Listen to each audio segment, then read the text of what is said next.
Everybody, we're here for the Education, Environment, Sustainability Committee meeting. It is April 3rd, Wednesday at approximately 3:10 p.m. Can I have a roll call, please? Just as a reminder to all who are in attendance, this meeting is being recorded and live streamed on the county's YouTube page. Calling the roll, Ms. Simon. Here. Ms. Stevens. Present. Mr. Jones. Mr. Jones is absent at the moment. Mr. Shrine. Here. Ms. Conwell. Present. There is a quorum. Also Thank- like the record to reflect that Councilman Miller is in attendance. Thank you.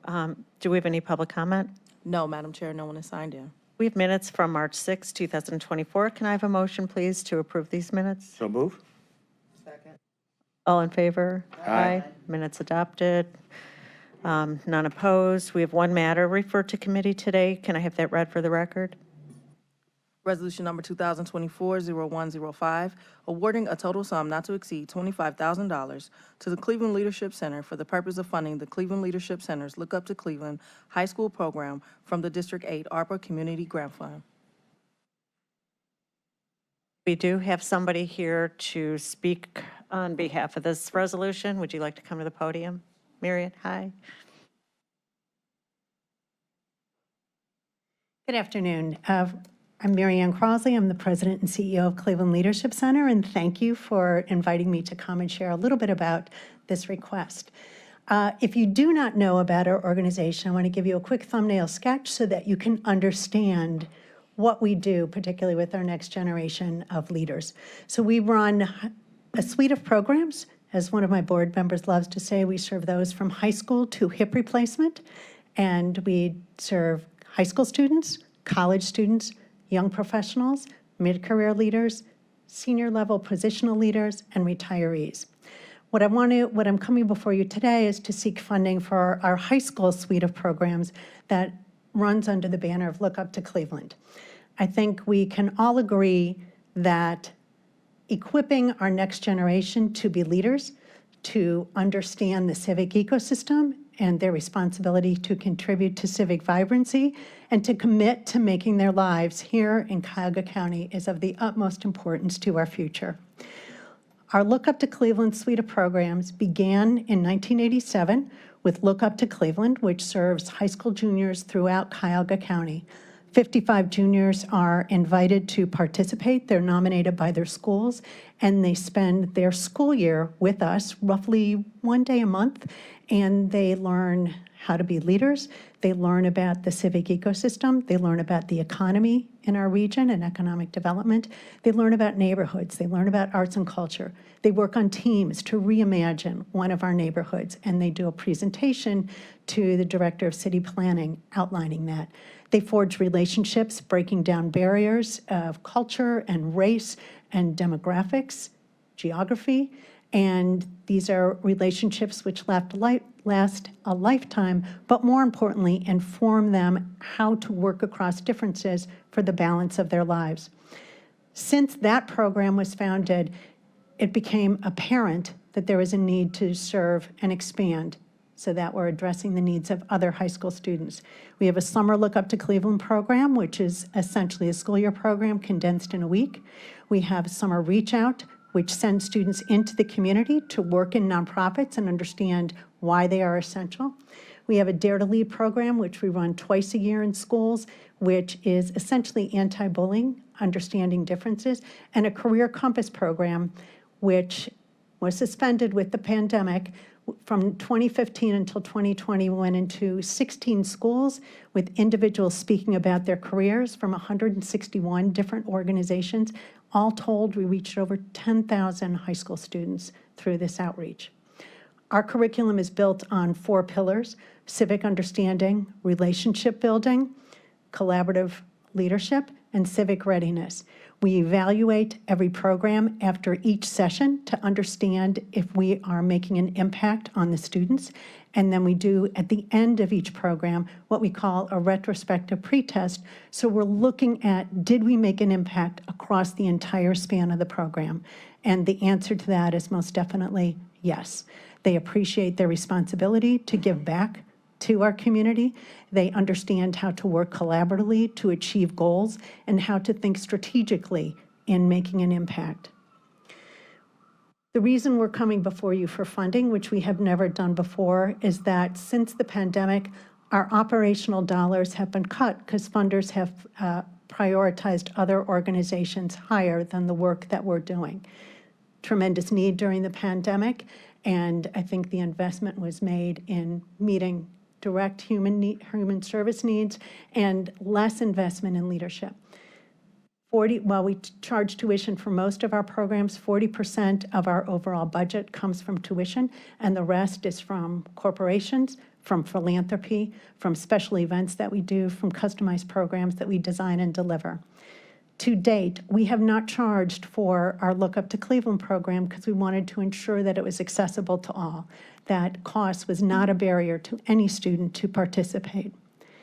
Now we're finding that our operational dollars can no longer subsidize that program to the full extent that they used to, so we are exploring other sources of funding. We're going to spend the next year continuing to explore so that we can have a more solid financial foundation to deliver this program. That's the request, and I'm open to any questions you may have. Thank you. Thanks, Marianne. Okay, I'm going to start with Jack Tron, Yvonne Conwell, and then Vice Chair Stevens. So what are some of the schools and the backgrounds of these students? Schools are from throughout Cuyahoga County. There's CMSD schools from the inner ring suburbs, parochial schools, as well as private schools. So it's a real cross-section of students bringing their life experiences to bear as they share this experience with one another. And how are the students selected? Students are selected. It varies with each one of the programs that I described. With our Look Up to Cleveland program, each school can nominate up to 2 students to participate in the program, and then we have a group of alumni of the program who will read through the applications that students write, expressing their interest and their commitment, and they make a decision based upon the applications that the students submit. One of the reasons we started the summer programs is because it didn't seem quite right when students are saying, I want to be involved in my community, and we're saying, gee, you're not quite good enough. So the summer programs were an opportunity for students to still be involved and to still learn and to still forge those relationships, but when they couldn't participate in the school year program.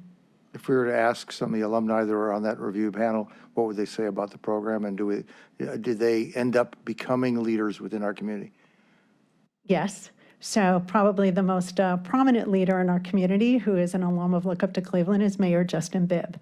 And he will often publicly state that it was his experience on Look Up to Cleveland that ignited his passion to become engaged civically. There are numerous other leaders in business, in the nonprofit sector, in healthcare and education, all of whom are alum of the program.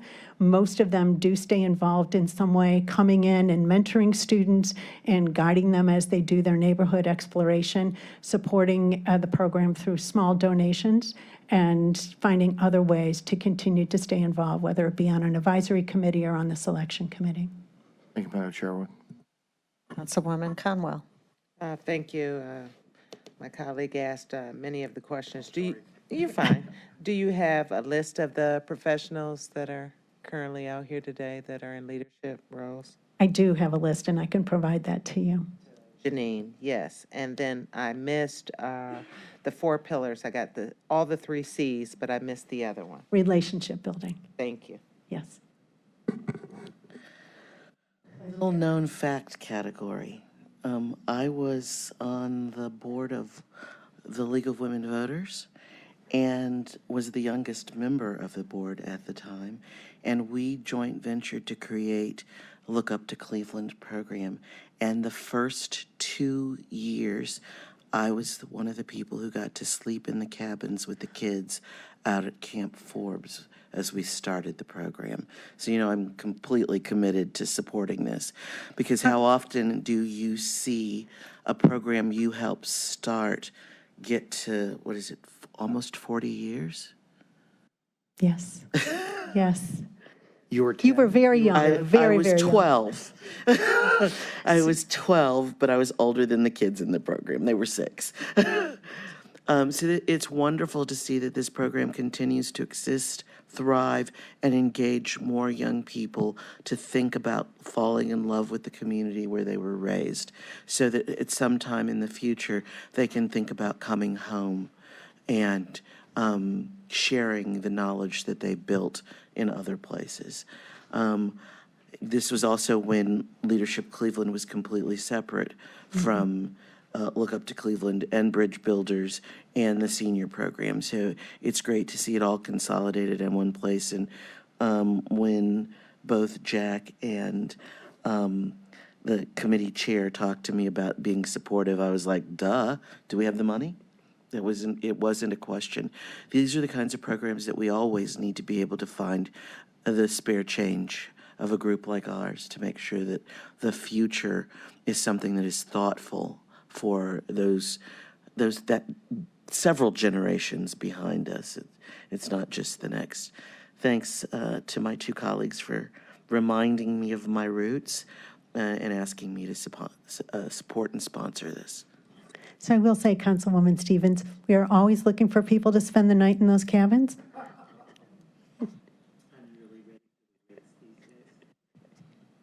I understand. Well, I guess we can get more information on the cabins offline. Councilman Miller, any questions? Go ahead.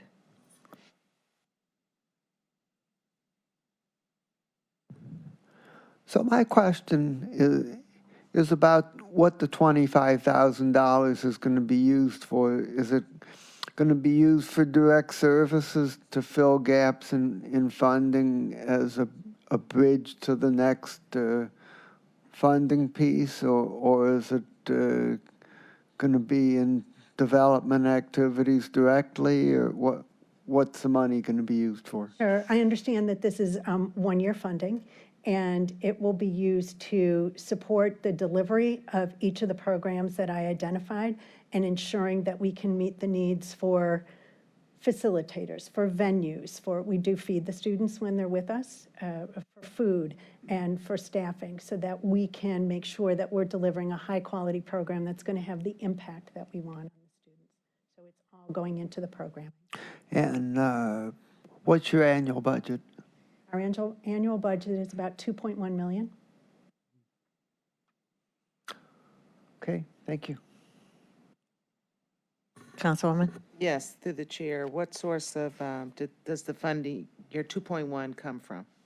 So as I said, 40% comes from tuition, about 18% comes from corporations, roughly 13% from philanthropy, and we have, it can vary a little bit from year to year, but about 14% comes from events. We ask all of our alumni to contribute generally to the Leadership Center as individuals, and we have a small endowment that we will actually take our first draw from this year, so those are our sources. Okay, thank you. I have a couple questions. What happens, I mean, this is one-time funding. What happens down the road? What's the plan for funding? The plan is... Fill the gap for which this is being used? Right. So the plan is to turn over every stone and to for additional funding sources, to create greater awareness of the program, to be able to let individuals know the impact that we have, the leaders in our community that are in their roles, that are alumni of the program, so that people see the value and want to invest. So we're going to spend the summer developing an entire funding strategy about how to shore up the funding for this program. To be clear, this program will always operate at a deficit because we want to make sure it's accessible to all students who want to participate. We don't want funding to be a barrier, but we need to reduce the amount of that deficit because the cutbacks that we've experienced in our operational dollars can no longer subsidize it to the full extent. You indicated that funding has shifted post-pandemic. Do you see any trends that will revert back to where it was, or it's too soon to tell how those dollars will be used? I wish I had that crystal ball. No, I think at this point it's too soon to tell, but I do know that there are foundations that we have not, smaller foundations, family foundations, that we have not approached in the past that are very concerned about our youth and about the effects of the pandemic on our youth, about helping them to restore their confidence, build new leadership skills, and these are programs in which they would be willing to invest. We just have to source them and, again, meet with them and sell the virtues of these programs. Okay. What about the DEI inclusive? Do you have a policy around diversity, inclusion?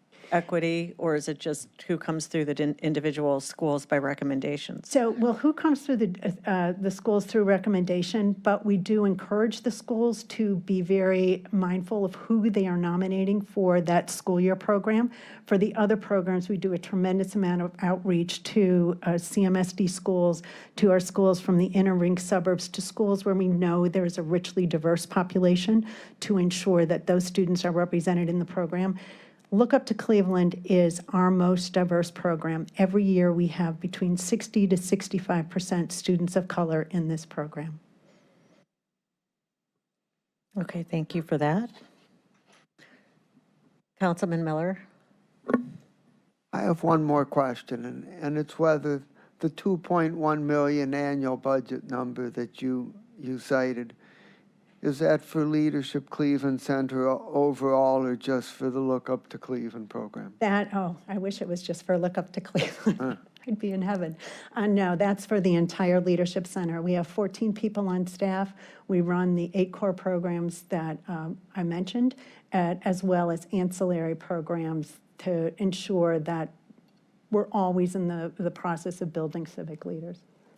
Thank you. So you mentioned 10,000 students. Did I hear you say that number? 10,000 students total who have been touched by the Career Compass program. That's when we invite alumni to go into high school classrooms to talk about their careers, their educational pathways, so that students become more aware of what can life look like post-high school. How many students have gone through Look Up to Cleveland, Oh, since its inception? roughly? Or what's your annual number? So 55 students go through the school year program, about 30, I would say a total of 50 through the summer programs, about 200 through Dare to Lead, and the biggest bulk of students are touched through the Career Compass program. Do those overlap, the summer program with the school year program students? Do they do both? Rarely. Okay. Rarely. Occasionally, we'll have students who will do summer, who then will apply later on in their high school career to do the school year program and vice versa, but not typically. Because we want to be able to share the experience with as many as possible. So I would say that if you're doing 55 to 60 kids for 36 or 35 years, that's like 1,900 kids, 2,000 kids. Thank you. And then the program that sends 200 kids through each year, you're talking about another 8,000 kids. Well, that program the we've only time- been doing for about 5 years.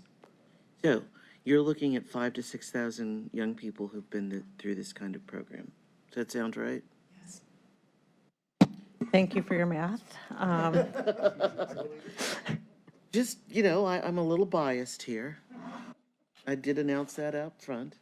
Do you know how many of these students, now that we know roughly the number, stay in Cleveland or Northeast Ohio? Do you track that? We have tried multiple ways to track, and what we find is that students will change their emails, and it's very hard to track them. We've tried mining LinkedIn, we've tried mining Facebook, we've tried all kinds of ways, and it's very, very difficult to track. Anything else for the good of the order? I want to state that Council President Purnell Jones just walked in, and he's a sponsor of the legislation. Do you have any comments? Yes, thank you. We all know Cleveland leadership and the work you have done in this community. So I'm really just excited to be a part and be able to say I've contributed in a small way to the success that you've already had and will continue to have in the lives of individuals right here in this community. And we certainly want to hope to continue to work to keep our strength right here in this community. I want to congratulate you on all that you've done. I look forward to working with you in the coming days, weeks, and months and years to come. Oh, thank you, and thank you for your sponsorship. Madam Chair, Yes. I move that we take this to the full council. Second. Okay. And I'd like to add my name as a Yeah, I'm going to add sponsor. my name as well. like to add my. Okay, I think this whole body that sits before you is going to be co-sponsoring legislation. very much. Thank you. So we have a first, we have a second. All in favor? Aye. Any opposed? Okay, thank you so much. So just so you know that this will be read 2 more times at our full council meeting and passed presumably on that 3rd reading. Great. Well, Let thank you all know. very much. Thanks Have a for good your afternoon. presentation. It's good to see you. All righty. So next, we have a presentation about restructuring the Department of Sustainability by Chief Eric Janis, Chief of Staff.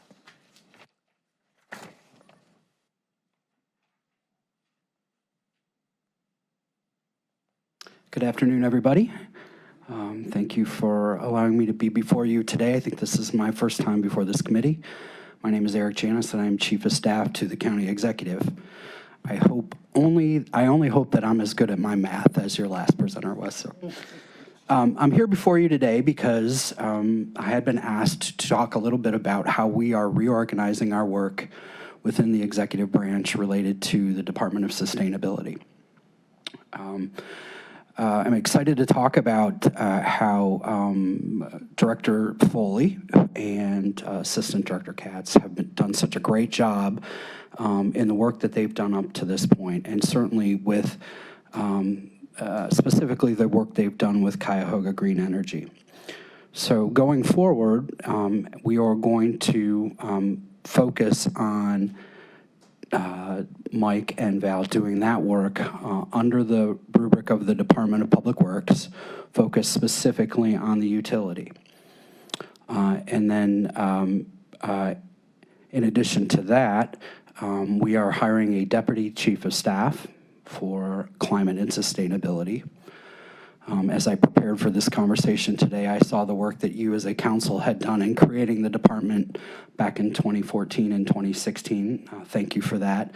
As you all know, the county executive shares your passion and interest in the policy area of climate and sustainability. And so this is our effort to raise our game, so to speak, and provide additional personnel and resources towards our work. So we will be hiring we'll be hiring a Deputy Chief of Staff for the Department for Climate and Sustainability, reporting directly to me. That person will be in the senior staff meetings in which we discuss all matters of county business across the organization and be leading in terms of thought leadership and direction related to all things climate and sustainability across all of our agencies and departments. And then that person in turn will be recommending a new a director of sustainability, my apologies, director of sustainability that we will bring before you for your consideration. We're excited for this reorganization and for this beefing up of our team as we continue all the good work and build on the work that you all have led on and that prior administrations have done. But we want to deepen our bench and continue moving forward on our sustainability efforts. So with that, I'll pause, and I'm happy to answer any questions you may have. Thank you. Any questions? Councilwoman Conlon. Through the chair to Chief Janis. So might have missed a couple of emails. So what happened to Executive Director Foley? Where is he going, and why is he not recommended as the Deputy Chief of? Director Foley has a deep passion for the work of Cleveland Green Energy, or Cuyahoga Green Energy, excuse me, and will be leading that effort of our new utility and the microgrid work that's associated with that. Let me also pull up my notes. He will be housed for budget purposes under the Department of Public Works, but continuing on the work that he's very passionate about. They'll also focus on the microgrid work and our residential solar work as well. Will he, Director, I don't know what his title will be, will he report to the new Deputy Chief? He is the administrator of Cuyahoga Green Energy. He will report directly to the Director of Public Works. And this Miss Katz, I've probably met her. Is she moving on along, staying under? So Ms. Katz will be, and she actually currently is, the interim director of sustainability. She will be there throughout this transition as we bring the new deputy chief on board. And then we will make a future decision to move her over to work with Administrator Foley on the utility. Okay, and have we posted these? Have you posted these jobs yet? We have not posted the new Director of Sustainability job as yet. We expect an announcement shortly for our new Deputy Chief of Staff. That selection has been made. We will be announcing it soon. We want that person involved in building out the team and leading the conversation about the new Director of Sustainability. Has our council president been made aware of who the deputy chief of staff will be? I beg your pardon? Council president been made aware of who the deputy chief? I'm not sure if he has or has not. I'll make sure that he will. I have not directly had a conversation with him about it.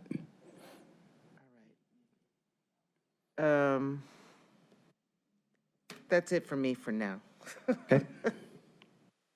Council Vice Chair? So,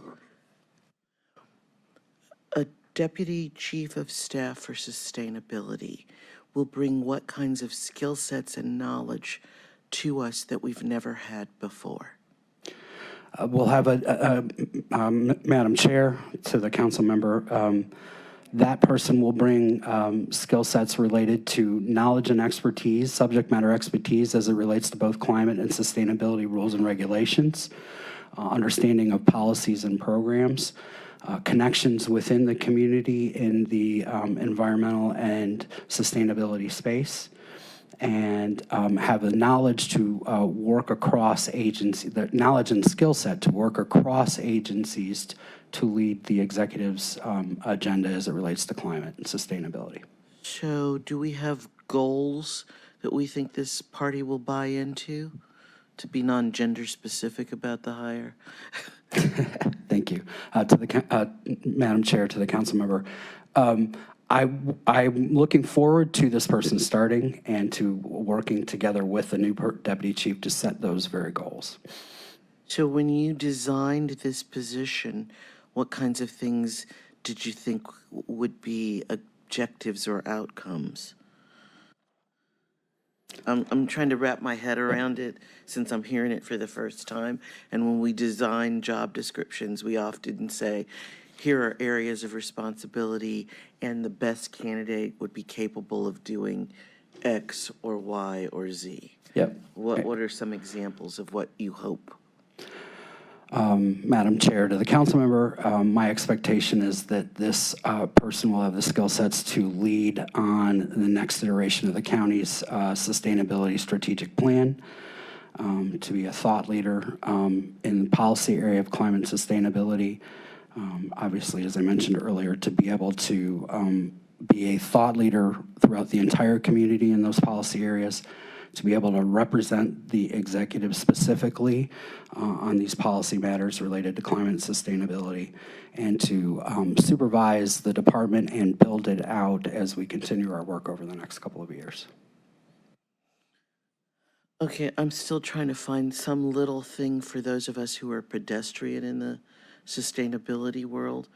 When we say a policy, is this a policy to reduce the amount of paper we use so that we get, one of the outcomes is more is in the cloud and we use the faces of our computers / tablets, laptops to see things more and reduce our paper consumption? I'm just trying to put my thumb on something Madam that Chair, I can watch for. Excuse me, Madam Chair, to the council member. I'm looking forward to the creative ideas of this new person, but we've already have several initiatives in this space, including our scooter and e-bike program, the tree canopy program, our work in plastic reduction, as I mentioned earlier, our climate action plan, our climate mitigation planning, our electric vehicle build out, those kinds of things. Thank you.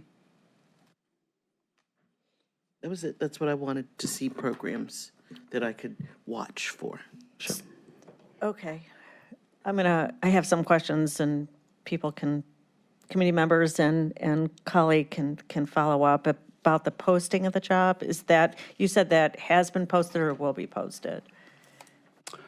Madam Chair, the posting for the Director of Sustainability will go up after our new Deputy Chief of Staff starts. And so that posting will go up and it will be an open selection process.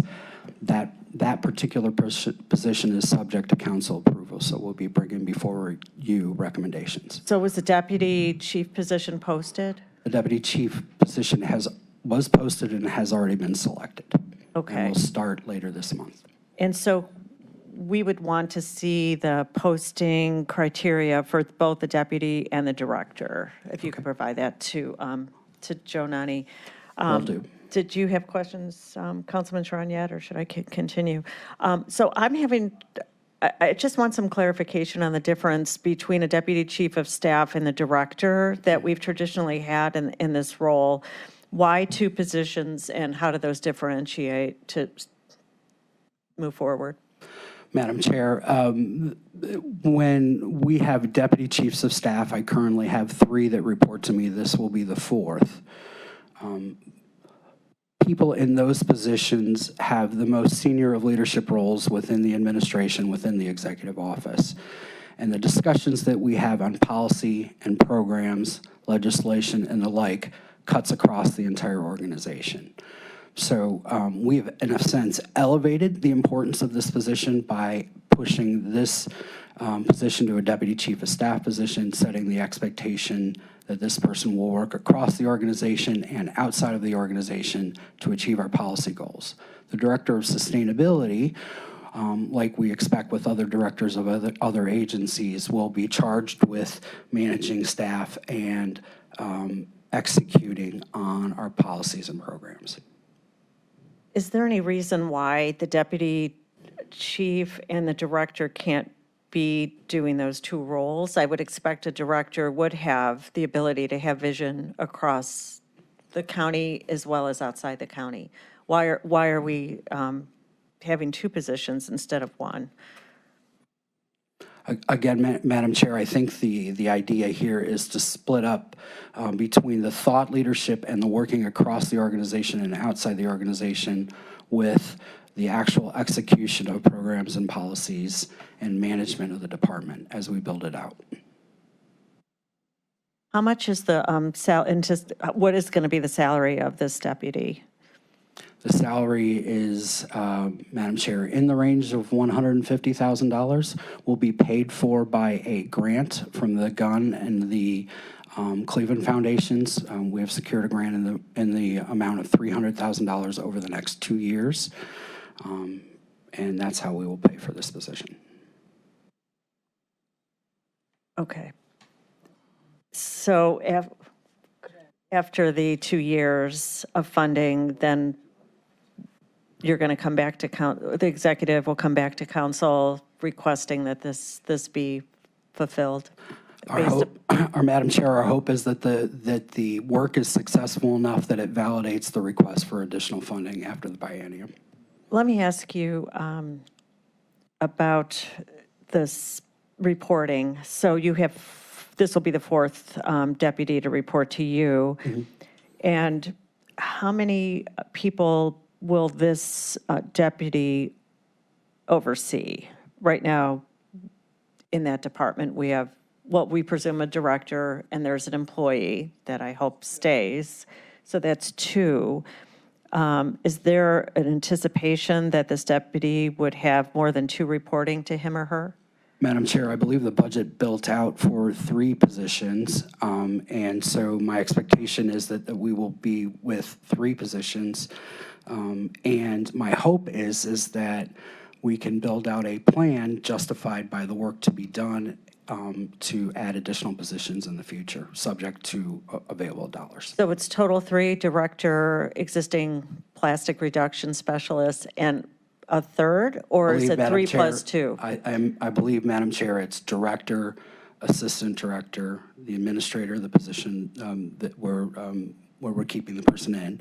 And then separate from that are the two positions that will move over to utility, the director and assistant director there. Does that include the plastic reduction specialist in this anticipated group? Madam Chair, to my knowledge, we don't have the position title plastic reduction specialist. I'm not sure who's doing the But work. Yeah. there's an employee left. There's actually just the interim director and one employee left, as I understand, in that department. Will those two, well, we know the interim director will move to work on the grid. Will that existing employee, that position be sustained? My expectation is that, yes, that position will be sustained, along with the Director of Sustainability and the Assistant Director of Sustainability. Okay. So the next question I have about this deputy role, we have how many deputies now? How many deputies do we have? This will be the 4th Deputy Chief of Staff. Can you describe, I know we have Ms. Berry, I believe, and, Ms. Berry, Ms. Gallagher, and Mr. Rosum are the 3 Deputy Chiefs of Staff to me. what is Annie doing? Transportation, that's Annie not is a deputy? Annie is a policy advisor I see. and not a Deputy Chief of Staff. She does also report to me. So how many people report to Debbie Berry, roughly? Madam Chair, I'd have to check, but I think it's 3 or 4 agencies. Okay. Agencies or individuals? Individuals as directors of those agencies. Individuals. So this would be on par, this position would be on par with what that deputy is overseeing? Yes. Okay. And what about Mr. Rosum? How many? Mr. Rosum has, I believe, 3 direct reports. Okay. Including the Director of Communications and the Director of Regional Collaboration. Okay. So, and the salaries, are they consistent with these deputies? Yes, they are, roughly so. Yeah. And I understand this deputy is not confirmable pursuant to our charter, correct? That is correct. Okay. I don't have any questions at this point. Councilwoman, I'd just like to ask, who was the 4th sustainability, Rosum, Berry, and who was the? The 4th Deputy Chief of Staff, the other one not mentioned is Katie Gallagher. Gallagher. Will Annie be under sustainability?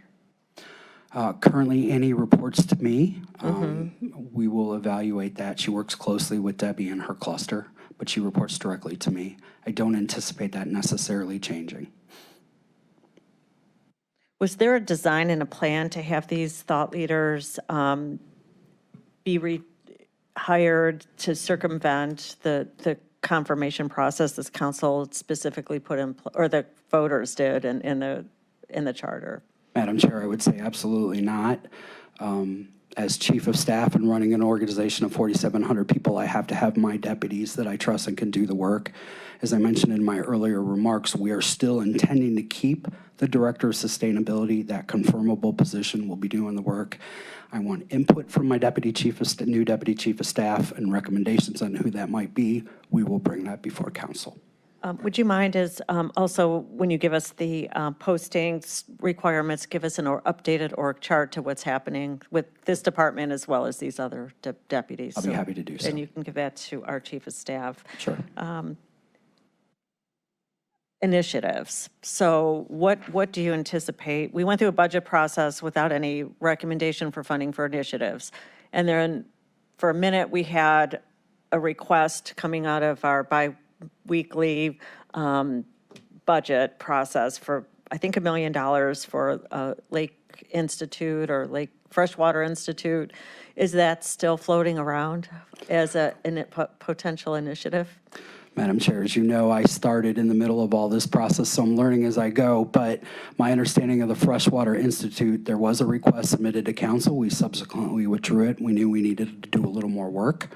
We expect that we will come back before the council with specific initiatives in the coming months related to Freshwater, the Freshwater Institute, the executive's vision for the Freshwater Institute and the work that it does. It will be in smaller, more specific chunks. Thank you for specifics and chunks. Anything? Okay, Councilman Miller. Thank you, Madam Chair, and I have a follow-up, and the question is regarding the Deputy Chief of Climate and Sustainability, how many direct reports will that person have, and what will be their functions? Madam Chair, to the council member, I believe that person will have three people working directly under her. The chain of command would be the Deputy Chief of Staff, the Director of Sustainability, and then the 2 staff people under the Director of Sustainability. One more time, please. The Deputy Chief of Staff will have as a direct report the Director of Sustainability and will be responsible for the Department of Sustainability. So it will be the Director of Sustainability, the Assistant Director, and another staff person. The elevation to Deputy Chief of Staff is less about the number of people supervised, in my view, and more about the elevation of the policy in terms of priority and the empowering of the staff person to work across the entire organization, to be empowered as part of the administration to do so. So there would be 3 people under the Deputy Chief of Staff, but only 1 would be a direct report. Is that correct? That is correct, council member. As currently constituted, again, the vision of this department as we elevate it is, and the hope is to build it out, to justify the work being done, to seek other resources, and build a more robust Department of Sustainability. Okay, thank you. Councilwoman. Through the chair to Chief Janice, what is the current budget for Department of Sustainability today? The current budget, I have that with me, if you bear with me. I believe it's in the neighborhood of $828,000, which is the recommended budget for 2024, and also the adopted number. The recommended budget for 2025 dips slightly because in year 1, the Office of Sustainability will pay for 25% of the 2 employees moving over to the utility. The utility and the Department of Public Works will pay for 75%. And in year 2, the Department of Public Works, the utility will pay for 100%. I will also mention that we were successful in securing the grants from the GUND and the Cleveland Foundations after the budget process. That additional $300,000 is not reflected here. Okay, so $828,000 the first year, and then the second year, what was the dollar amount? $754,000. Thank you.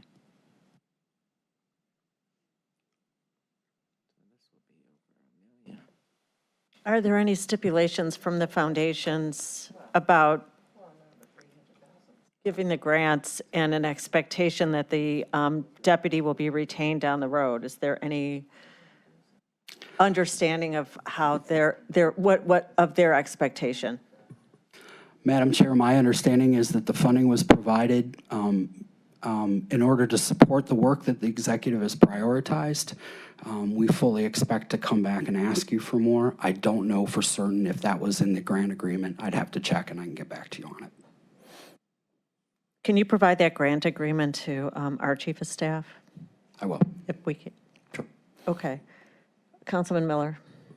One more follow-up question. The $150,000 per year, is that just the salary, or does that include the benefits and the actual salary is lower?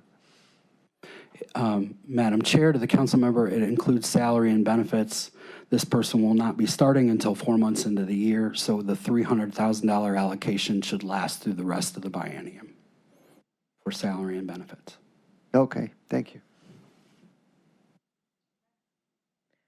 With no other questions, I really appreciate you coming in to give us an overview, and I guess the next step would be when the person is brought on board that he or she come before us with an introduction and some idea about what the anticipated vision is for the county.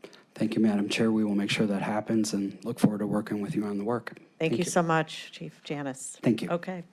So can I ask a question? Oh, wait, I guess we're not done. It doesn't have to be for him. Okay, it doesn't have to be for you, but So is this kind of like the communications department set up where we're confirming the director, but the deputy chief, we're not? And I think that happened before with communications at one time. It did. Kind of crazy. It did. It was the Liza Wing came in as a deputy, whatever we called her, and then ML became the confirmable position. That's right. You're correct. Keep it this way? It's how the structure is now. This will be a fourth deputy, well, that report to chief of staff. Got it. Okay, well, we're down to one committee member and one non-committee member. I have nothing further for